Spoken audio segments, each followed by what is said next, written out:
संसार में बहुत सी अनहोनी बातें ऐसी होती हैं जो मनुष्य की समझ में नहीं आती। अकस्मात एक दिन कोई भूकंप आता है जो मनुष्य के जीवन को उथल पुथल कर देता है।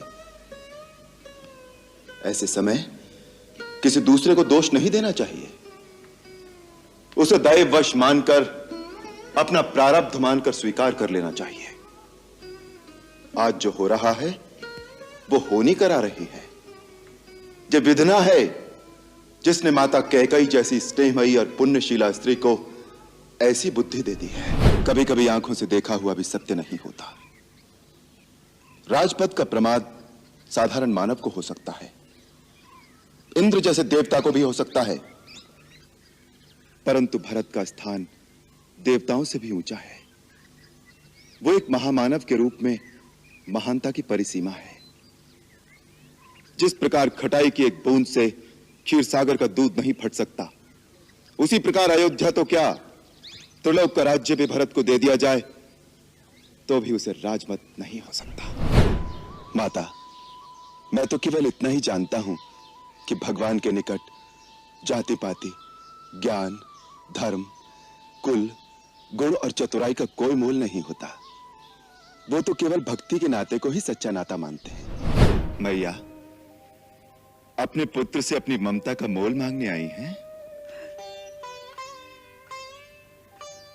माता, यदि आपकी ममता का यही मोल है कि मैं जिसे धर्म मानता हूं उसका त्याग कर दूं, आप जिस रघुकुल की शोभा हैं उसकी कीर्ति में पिता का वचन भंग करके कलंक लगा दूं, तो कहिए, मुझे आपके चरणों की सौगंध है, मैं इसी समय अयोध्या लौट जाऊंगा। परंतु फिर मेरा जीवन रण से भागे किसी कायर की भांति एक तिरस्कारपूर्ण अस्तित्व एक श्राप बनकर रह जाएगा। पिता और पुत्र का नाता प्रजा के मतामत से निर्धारित नहीं होता। इसी प्रकार भाई और भाई के बीच फैसले तलवार से नहीं किए जाते। भरत को मारकर जिस राज्य की तुम कल्पना कर रहे हो, तनिक सोचो कि उसका परिणाम क्या होगा। यदि अपने भाई ही न रहें तो राज्य के सुख भोग में क्या आनंद मिलेगा। यदि मेरे सुख में तुम तीनों भाइयों का भाग ना हो तो वो सुख मेरे लिए विष के समान है। जो उचित और अनुचित का भली भांति विचार किए बिना किसी काम को जल्दी में करते हैं वो पीछे पछताते हैं।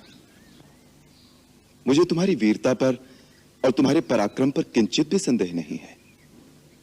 तुम क्रोध के आवेश में भरत को अवश्य मार सकते हो, परंतु जब तुम्हें पता लगेगा कि भरत पर तुम्हारा संदेह